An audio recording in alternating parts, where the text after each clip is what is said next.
లలితా సహస్రనామం చదివే అదృష్టం ప్రతి ఒక్కరికీ దొరికేది కాదు. అమ్మవారి అనుగ్రహం, పిలుపు, కృప ఉన్నవారికే ఆ పవిత్రమైన నామాలను స్మరించే అవకాశం లభిస్తుంది. ఎందుకంటే అమ్మవారి నామాన్ని జపించడమనేది ఈ జన్మలో ఒక్కరోజు తీసుకున్న నిర్ణయం వల్ల కాదు, అది అనేక జన్మల పుణ్యఫలం. మన పూర్వజన్మల్లో చేసిన పుణ్యాలు, భక్తి, సాధన ఈ జన్మలో మనల్ని లలితా సహస్రనామం దగ్గరకు తీసుకువస్తాయి. అమ్మవారు తన భక్తులను కేవలం భక్తులుగా మాత్రమే చూడరు, తన సొంత బిడ్డలుగా చూసుకుంటారు. బిడ్డను తల్లి ఎప్పుడూ వదిలిపెట్టదు కదా, అలాగే మనం ఈ శరీరం విడిచిన తర్వాత కూడా అమ్మవారి కృప ఆ ఆత్మను కాపాడుతూనే ఉంటుంది. కొంతమంది ఒక అపోహ చెబుతారు, లలితా సహస్రనామం చదివితే స్త్రీశక్తి పెరిగి పురుషశక్తి తగ్గిపోతుంది అని. అది పూర్తిగా తప్పు అపోహ మాత్రమే. లలితా సహస్రనామం అసలి అర్థమేమిటంటే శివశక్తుల ఐక్యత.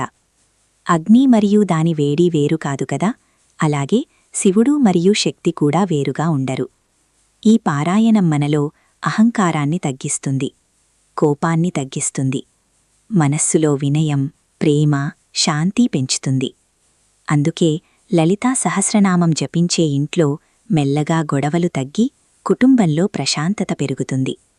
కాని ఒక విషయం గుర్తుంచుకోవాలి, మనము అమ్మవారి నామస్మరణ ప్రారంభించినప్పుడు జీవితంలో కొన్నిసార్లు కొన్ని కష్టాలు రావచ్చు, కొన్ని మార్పులు జరుగుతాయి.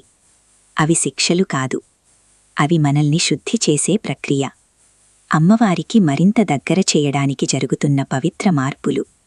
ఆధ్యాత్మికంగా చూస్తే మనలో నిద్రిస్తున్న కుండలినీ శక్తి మూలాధారం నుండి సహస్రారం వరకు ఎగసి శివశక్తులను ఏకం చేస్తుంది. అదే నిజమైన మోక్షం. కాబట్టి లలితా సహస్రనామాన్ని సందేహం లేకుండా, భయం లేకుండా, పూర్తి నమ్మకంతో, ప్రేమతో జపించండి. ఎందుకంటే అమ్మవారు మనల్ని ఎప్పుడూ వదిలిపెట్టరు. మనకు తెలియకపోయినా ప్రతి క్షణం మన పక్కనే నిలబడి మన జీవితాన్ని కాపాడుతూనే ఉంటారు.